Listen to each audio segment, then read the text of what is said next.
Round up horror में आप सभी का स्वागत है। मैं लेकर आया हूँ एक ऐसी कहानी जिसे सुनकर आपके रोंगटे खड़े हो जाएंगे। तो चलिए बिना किसी बात के कहानी को शुरू करते हैं। उससे पहले चैनल को सब्सक्राइब कर लो।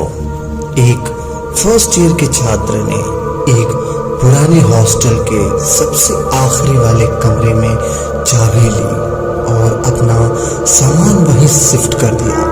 कुछ समय बाद ही थक जाने के कारण उसने अपने बिस्तर के पीछे तकिया लगाया और कमरे के छत की तरफ देखा। अगले ही पल उसने अपने ईयर प्लग्स लगाए और आंखें बंद करके म्यूजिक सुनने लगा। साथ में उसकी उम्र का एक और छात्र भी बैठा था। पहला छात्र, मुझे ना सीलिंग फैन की तरफ देखने में बहुत डर लगता है।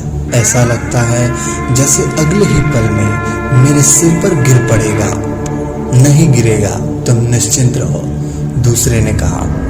तुम इतनी गारंटी के साथ कैसे कह सकते? उसने आंखें बंद किए ही कहा, क्योंकि कुछ महीने पहले ही मैंने इसमें रस्सी लगाकर गले में बांधकर लटक कर देखा था। ये नहीं गिरा था। उसकी आंखें झट से खुल गई। सामने उसी दूसरे लड़के का शरीर पंखे से झूल रहा था और उसकी लाल आंखें तिरछी नजरों से उसे घूर रही थी।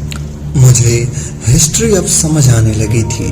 जब से मेरे अध्यापक आदित्य सर ने मुझे अपने गुरु बंसल सर के अपार ज्ञान और उनके पढ़ने का रोचक तकनीक का बखान किया था, तब से उनकी एक अमिट छवि मेरे हृदय में बस गई थी और मुझे हिस्ट्री नाम का ही महा बोरिंग सब्जेक्ट का पल्ले पड़ने लगा था। वैसे एक राज की बात बताऊं, मैं उनकी कक्षा अटेंड कर भी चुका हूं। उस दिन मूसलाधार बारिश के कारण हम सब रात के करीब 8:30 बजे तक कोचिंग में ही फंसे रह गए थे।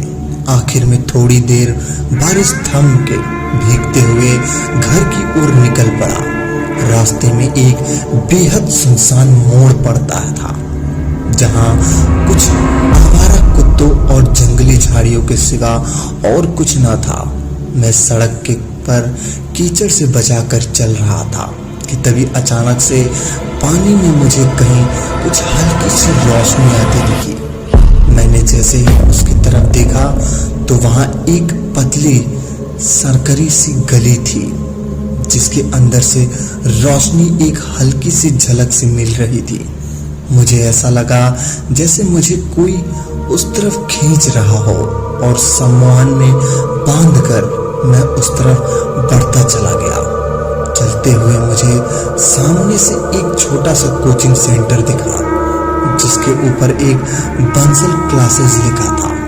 अंदर जाते ही मैंने वहां विद्यार्थियों को खचाखच भीड़ देखी जो सीट के लिए संघर्ष कर रही थी। तो वहीं कुछ विद्यार्थी बोर्ड ना देख के पाने के कारण बार में उचक उचक कर अपने डेस्क पर चढ़ रहे थे। मेरे प्रवेश करने पर किसी का भी ध्यान नहीं किया। इतने में मेरी नजर सामने खड़े अध्यापक पर पड़ी। हाँ, यही वो बंसल सर जिनकी तारीफों से फूल बांध रहे थे। हमारे टीचर ने उनकी आवाज जैसे ही कानों में पड़ी, मैं आत्ममुग्ध सा सुनता चला गया। सबसे आश्चर्यचकित करने वाली बात यह थी कि वे सेम ही सैलून पढ़ा रहे थे जो आज शाम हमारी क्लास आदित्य सर पढ़ाई थी। तब मैंने उसकी बात बड़े भारी मन से सुननी थी, पर अब मुझे इसी विषय में रस मिलने लगा था। मैं घर आया। माँ चिंतित सी चौखट पर मेरी राह देख रही थी। पापा इस वक्त ऑफिस से नहीं आए थे। बहुत मुश्किल से संभाला उस दिन मैंने। कहता भी क्या, मुझे तो खुद नहीं समझ आ रहा था कि मैं उस जगह पर कैसे पहुंच गया। अगले दिन से मैंने जब हिस्ट्री की किताबें पढ़नी शुरू की, मेरी खुशी का ठिकाना ही नहीं रहा। सब कुछ समझ आने लगा था। साथ ही मन में पढ़ने के बंसल सर की आवाज कानों में गूंज रही थी। ऐसा लग रहा था जैसे एक एक शब्द उनकी मधुर आवाज से चाल के थिरक रही हो। और फिर वो दिन आया जब मैंने अपनी कक्षा में टॉप किया। इतिहास ही तो वो विषय था जिसके कारण मैं पीछे रह जाता था। मगर उस दिन मुझे कुछ एक एकलव्य की प्रतिछाया नजर आ रही थी, जिसमें अपने गुरु की प्रतिमा हृदय में बसाकर अध्ययन किया था। उस दिन मैं कोचिंग नियत समय के आधे घंटे पहले पहुंच गया। इससे पहले कि आदित्य सर मेरे रिजल्ट की क्रेडिट खुद पर लेते, मैं बंसल सर के बारे में उन्हें बता दिया। वे मुझे ऐसे देखने लगे जैसे मेरे कंधे पर 10 सिर उगाए हो। उनकी प्रतिक्रिया बिल्कुल अप्रत्याशित थी।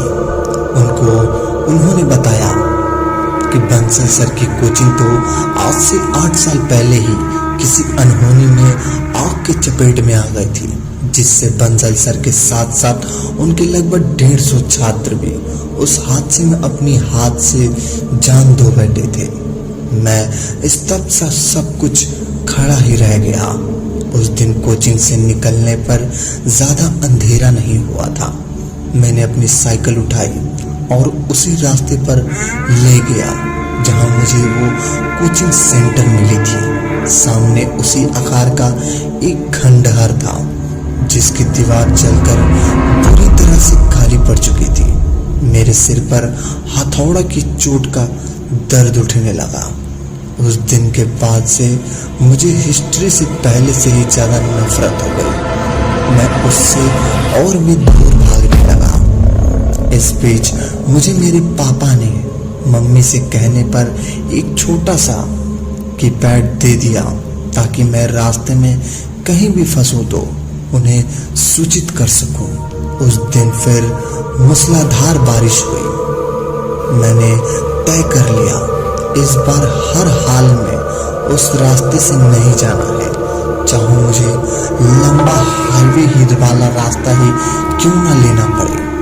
वह दुर्भाग्यवश उस रास्ते पर काफी सारे गड्ढे थे जिनमें पानी भर चुका था और सामने से एक बड़ी सी स्कॉर्पियो गड्ढे में फंस चुकी थी। ऐसे में पैदल यात्रियों तक सड़क पार करना मुश्किल हो चुका था।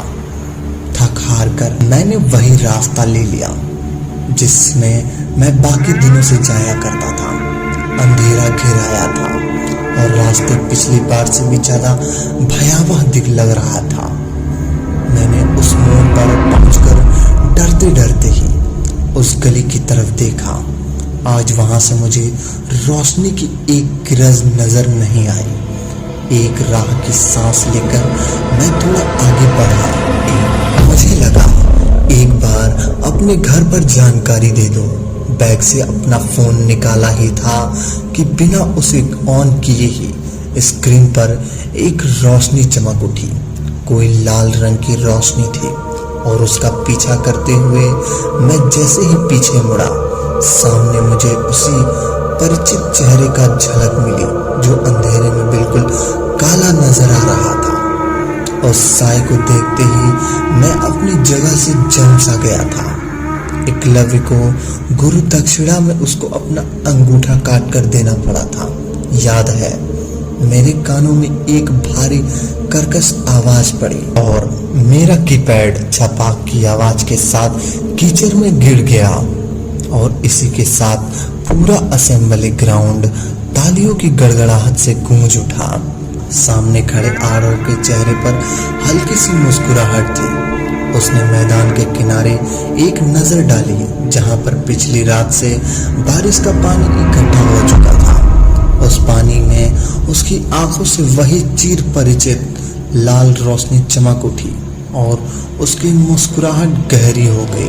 आखिर कौन था वो जो इतने महीने पहले मर चुके थे? वो आरव को कोचिंग कैसे पढ़ा सकते थे? यही सब जानने के लिए मिलते हैं अगले भाग में। तब तक के लिए धन्यवाद। अगर कहानी पसंद आई हो तो वीडियो को लाइक और चैनल को सब्सक्राइब कर दो ताकि हमारी आने वाली कहानियां सबसे पहले आप तक पहुंचे। धन्यवाद।